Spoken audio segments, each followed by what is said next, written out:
ஸ்ரீநிதி ஜோதிடம் சகோதர சகோதரிகள் அனைவருக்கும் வணக்கம்.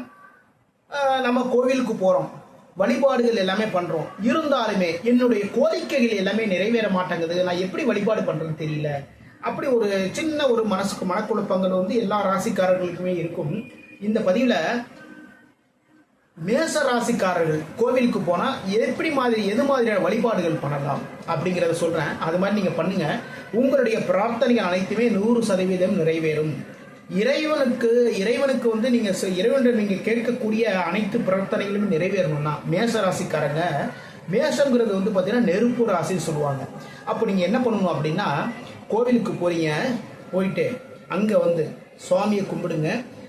நீங்க பழம் வெத்தனை பாக்கு என்ன வச்சு பூஜை பண்ணாலும் சரிதாங்க. 2 விளக்குகள் போடுங்க, 2 நெய் விளக்குகள் போடுங்க. அந்த நெய் விளக்குகள் மூலமாக என்ன, நெருப்பு ராசி, நெருப்பின் மூலமாகவே உங்களுடைய கோரிக்கைகள் அனைத்துமே இறைவனிடம் சென்று சேரும். சரிங்க ஐயா, நான் கோவிலுக்கு போற நேரத்தில் அந்த கோவில் மூடிட்டாங்க, நான் என்ன பண்றது? கவலையே படாதீங்க. கற்பூரம் வாங்குங்க. கற்பூரம் வாங்கி கோவிலுக்கு வெளியில ஒரு அகல் மாதிரி வச்சிருப்பாங்க இல்லையா, அதுல கற்பூரத்தை ஏற்றி மனதால் இறைவனை நினைத்து கொண்டு வந்தால் மேசராசிக்காரர்களுக்கு, நெருப்பு ராசி என்று சொல்லக்கூடிய மேசராசிக்காரர்களுக்கு நெருப்பின் மூலமாகவே அனைத்து காரியங்களும் நிறைவேறும்.